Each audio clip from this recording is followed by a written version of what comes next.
Okay, segment 3, Gold and Black Live, joined by Bruce Parkinson, Purdue Hall of Famer. That little record of his, that assist record, by the time some of you watch or listen to this, it may be broken, but tonight Purdue plays UCLA, historic in its own way, because UCLA, the first team to come into Mackey Arena when Bruce was in about 7th grade, I think, maybe, but the Boilermakers and Rick Mount, Billy Keller, Herman Gilliam came within 2 points of beating one of the great dynasty teams of all time. Of course, that game tonight, Purdue-UCLA, a huge game for Purdue, and then some. All right, Bruce, getting back to, your days at Purdue, and really a historic time, because also, this is no understatement at all. The best group of 4-point guards, I should say, at one time was when in that 75-76 year, were Kyle Macy, Jerry Seasting, a guy named Eugene Parker, one of the all-time greats, and sadly we lost him too early. And of course, Bruce Parkinson. But talk about when that happened and those guys all came in. And of course, that was before you had a wrist injury in the Madison Square Garden against Rutgers, I believe it was, and broke your bone and was out for the season. But talk about just that competitive of having those 4 guys in the same place at the same time, and trying to find time for all of them was going to be an interesting deal for Coach Fred Schaus. Well, you mentioned Eugene. Yeah. Let's start with him, who became a multimillionaire agent for football and some basketball players. But you're right. He was really good. He was a great, and he was the least regarded of the 4 of you by a long shot. Yeah. Exactly. And then you bring Cease in and Macy. That would have been my first senior year. Yeah. And so we didn't practice like during the summer. It was when you got there in the fall, or maybe we would have been there by that time. But they were heralded. Kyle, Mr. Basketball, Jerry right behind him. Jerry was tough as nails. Kyle could shoot the eyes out of it. But like you said, my second game of my senior year. Second game my senior year, I break my wrist, and so that allows Kyle to move in to the starting lineup. And, I mean, he has a tremendous freshman year. And he, I think, got 38 maybe one game. First Big Ten game. Yeah, I mean, I think he hit like 19 free throws, and it was a triple overtime or triple overtime game up at the barn, and Purdue won that one. Unbelievable, but yeah. So, and then you have Cease, who's tough as nails, who played, I don't know, 10 or 12 years in the NBA. And so they got a lot of playing time. And so that year was the year I broke my wrist, was also the Olympic tryout camp. Yeah. And both Eugene and Kyle, I'm not sure, I think Jerry went back home, but Eugene and Kyle agreed to stay a week or a few days after our finals, and before because I played in the Pan Am team. You were a gold medalist on the Pan Am team, which is a big deal. Go ahead. I was invited to the Olympic tryout camp, and of course I had my cast on 5 months. I had just gotten it off a month before, and so I knew I wouldn't make the team, but it was an honor to be invited. And so I remember the last day, Kyle and I were going to work at Baltimore shop. Mr. Stevens at the men's clothing store. We already planned the summer. I was coming back. He was going to come back. And Eugene was going to be there in the summer. And so for 2 or 3 days, we played one-on-one together to help me try and get into some shape. And I remember the last day, never forget that. And I know if Eugene were living, he wouldn't forget it either. We played, and it just happened that Eugene and I were playing really well, like we had done before I was healthy. And Kyle was one that was maybe a half a step slower than either one of us. So, usually when I played one-on-one with Kyle, I'd win the first couple games, and we played more than that because I could block his shot some. Because he was not quite as quick as I was. And so we did a round robin, and I bet we probably played 3 games against each other. And Eugene and I, it was that day for us, and we just pounded Kyle. Yeah. And some people said that he may have gone in and asked Coach Schaus for some promise or something about, was he going to be, with me coming back. And I've heard the story. I never heard it directly from Coach Schaus that he said, no, understood. Park's my guy. But anyhow, when I last see them that day, I told Kyle I'd see him in a week. And I don't know how long when this discussion with Kentucky, because that usually doesn't just start up. But and I'm thinking, and while I'm at the Olympic tryout camp, it's announced that he's transferring to Kentucky. And so then it's Eugene, Cease, and I, and it was, and we're Cease and I play golf usually every summer, and we still talk and on group texts and stuff. But those four that was a pretty good group of four. It's not been matched here. I'm telling you right now. There have been some great ones. There have been some great combinations, but there've never been four. Kyle Macy transfers to Kentucky, wins the national championship. Great decision for him. Yeah, and played in the NBA. Didn't play, I don't think, longer, coincidentally, than Jerry Cease did, but he did play. And of course, I don't know if Kyle's coaching now and is doing broadcasting, but has been in great guy. It was funny. A funny story that he came into Mackey Arena to do a game, I think, maybe for a radio, or maybe it was TV, and he looks a little different than he did, and he goes, I'm sneaking in here, and people do remember Kyle Macy, but in that story being what it was. All right, that 77 team was a really good team. Of course, Walter Jordan and Wayne Walls, two bookend forwards.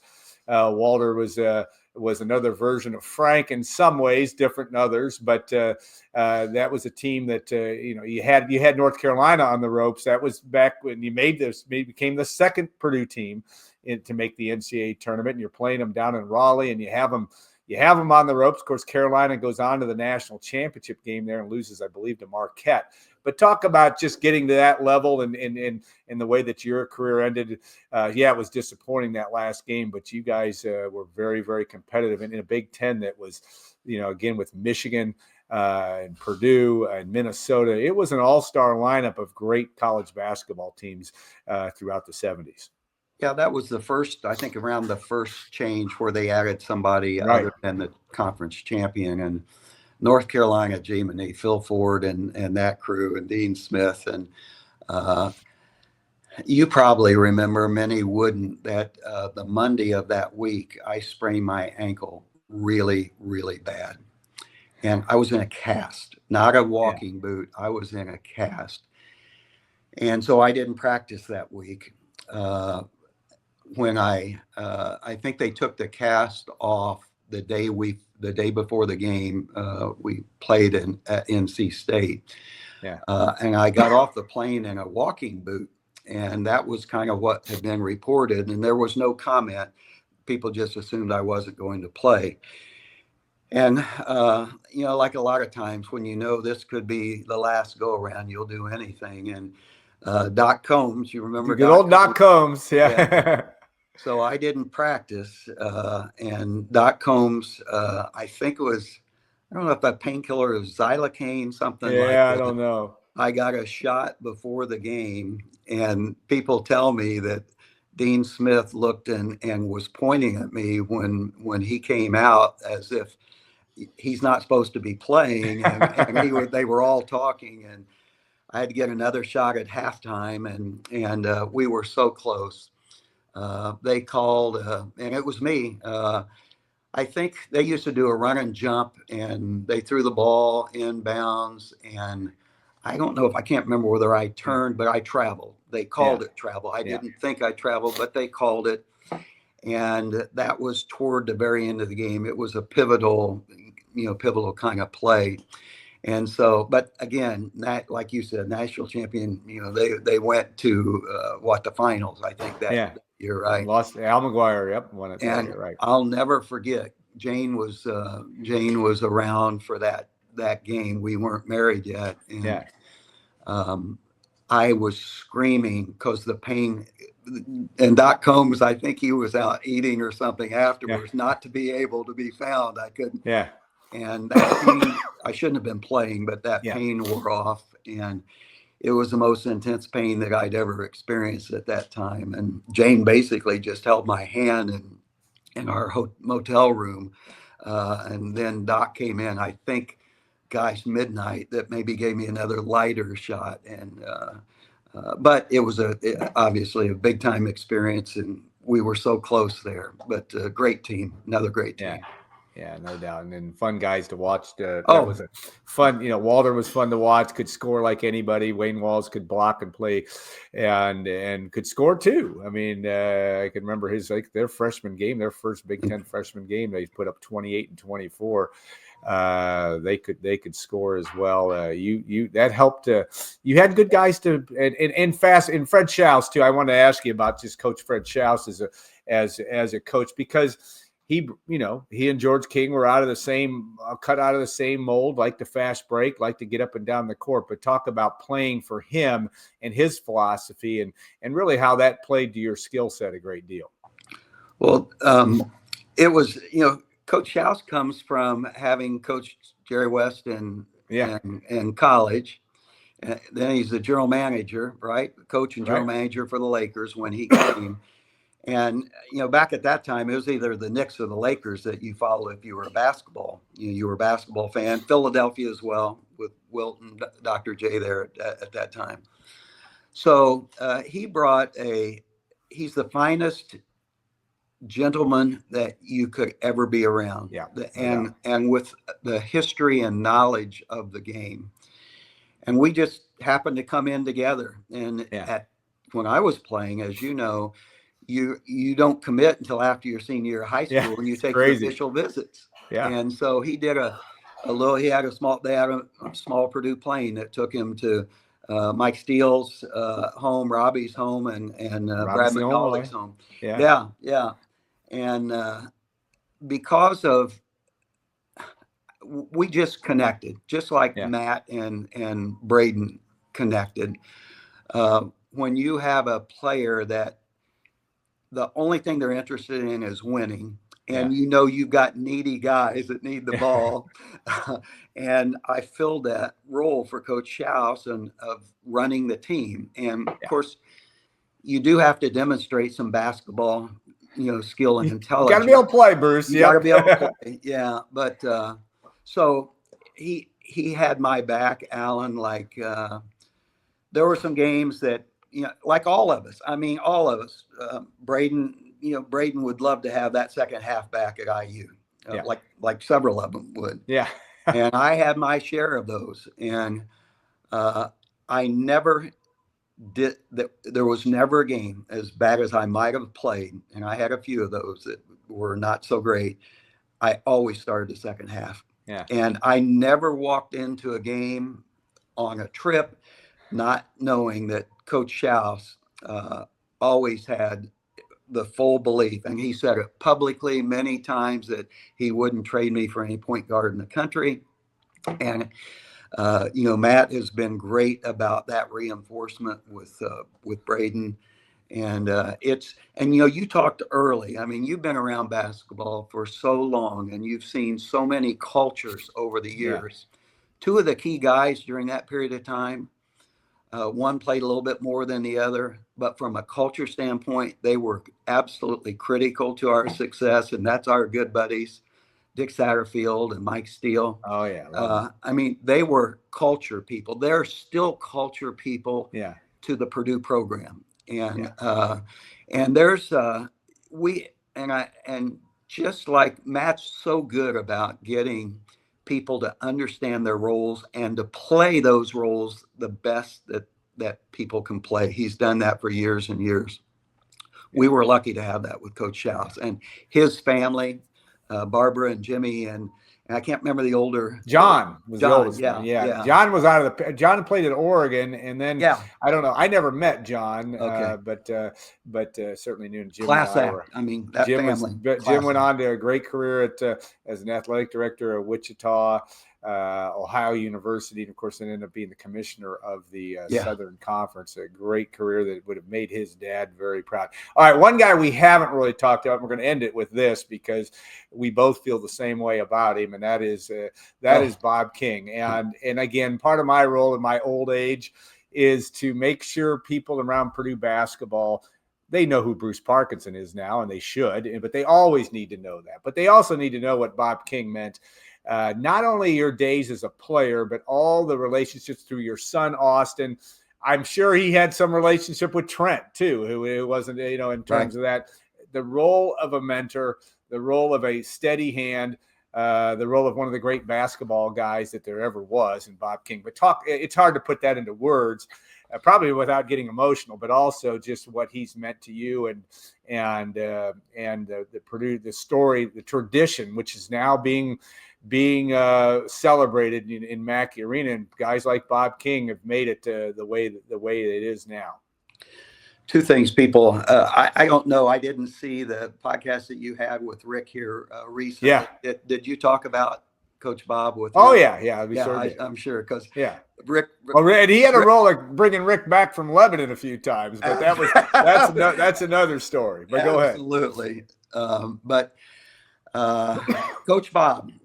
So flat top cardigan sweater came to see me my sophomore year, and that was the beginning of I can't imagine how many from when he started and became that role of he became a confidant, a second father. I know Frank felt like that. I mean, virtually every player, there was something special. In fact, when I talked at one of Coach Bob's celebrations, I looked at the kids and I said, "Thank you for sharing your dad with us." That had to be hard for them, and because he spent so much time with the basketball team and family but beginning with his handwritten notes all through the years. I still have mine, even as a manager. I still have it notes with the little Bob King encircled. Yeah, and I know Frank has talked a lot about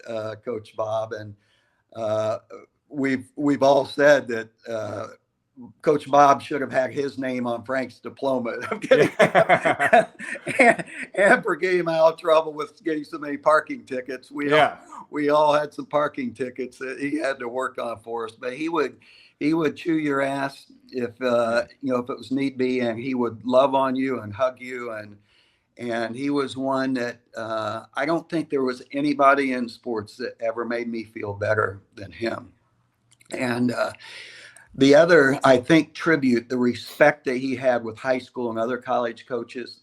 The only coach that Bob Knight would talk to at Purdue would be, and you probably knew this, when they would meet, when IU was practicing, Coach Bob would either be able to watch, or before or after, Knight would find him, or I don't know how they had their signals together, but they talked, and they were long talks. And I know Coach Knight appreciated him and respected him, and he was never a head coach. But, you talk about glue guys and glue for programs. That was Bob King. Yeah, well said. Nobody quite like him. He's had such an impact from actually still wanting. I like to write handwritten notes because of him, and how the impact of that on our families was hard. It's hard to quantify because it was very, very important. Bruce, thanks so much for your time. I really enjoyed this. I always enjoy talking to you, and I even enjoy the time we can go to basketball practice and Matt Painter comes over and talks to us. And he doesn't talk to me, but he talks to you, and I learn all this basketball, which is one of my favorite things that we get to do. So safe travels to you. Best of luck to Austin. I know Austin and Trent, your boys, and Jane, what a lovely family. And Austin, hopefully big things for him at Butler, as I know you're proud of his coaching acumen and that world that he's in as well. So, and we'll hope for a turnaround for Purdue. I think the way you talk here, I feel confident that that things will turn for the Boilermakers. And maybe by the time you've watched or listened to this, it already has. So with a win over UCLA, we'll see. But we'll look forward to you being back in Mackey Arena before long. I always enjoy times we have a chance to bump into each other. So safe travels to you again, and thanks again. Thank you, Alan, for including me in this. And also, I suspect at some point this is going to play. I'm hoping Braden's going to break the record tonight at Mackey, and I wish I could be there. And buddy, congratulations in advance. I'm really proud of you as a friend and a Boiler. So I couldn't be happier about you breaking my records. All right. Awesome. Well said. Yeah. Hey, Bruce, thanks so much. All right. I want to thank our sponsors, State Farm agent Trent Johnson at trentismyagent.com and XXX on the hill, but on the level of Purdue tradition. It's all the way back before Bruce was in school. But 1929, which Bruce was in school a lot later than that. But I mean, we've all frequented the XXX, and it's a great spot. So thanks also to the folks at WLFI, Chris Collar and gang, for making the show happen. We appreciate that as well. And we will not have a show next week or the following week. We'll be back for NCAA tournament time, but we'll look forward to that as well. So we appreciate that, and have a great rest of your weekend. And thanks for watching and listening, Gold and Black.